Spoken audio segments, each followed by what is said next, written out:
Hey everyone, it's Tom Karadza, and I'm in our father's village. I'm showing Aiden, he's behind the camera right now, his grandfather, where he grew up. And this is the house that he grew up in right here. We're here with a couple of our aunts. One of our aunts still lives here, and we're kind of going through the village and explaining how it all operates.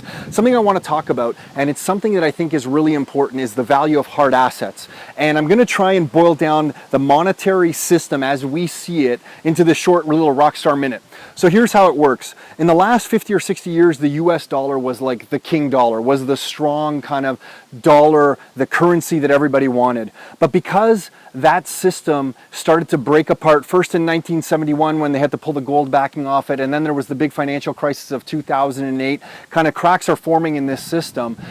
The next system that's going to replace that, and people are jockeying, countries are jockeying and positioning for their seat at the table at the next system. We think, according to all the books and the reading and the studies that we do, and we are not the experts in this, so I can't take credit for any of this thinking, but this is kind of some of our own thoughts and some of the thinking that we're taking away from what we're studying, is that SDRs are going to come into play. And what SDRs are the currency of the International Monetary Fund. They will be fed into countries that are bankrupt, and they will make countries then solvent again. And the problem with that for you and I as individual citizens of these member countries of the International Monetary Fund is when they do that, likely inflation will take off, and no one will know where that inflation is coming from. There'll be a lot of finger pointing going on. And really the only thing that we think is going to protect people in that type of situation is going to be hard assets. Things like income properties, things like land, things like gold and silver. And it's why we talk about that stuff so much. So good investment properties that pay for themselves are going to become more important, in our opinion,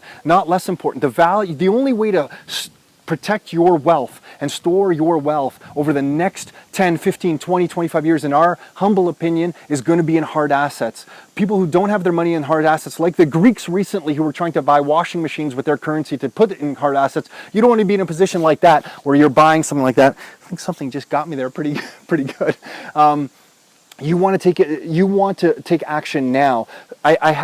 It's our opinion that people can't forecast very well. They don't predict very well. A lot of people are going to be blindsided over the next few years. Hard assets to us really is still an important part of your asset allocation, and likely going to get more important as time goes on. Until next time, your life, your terms.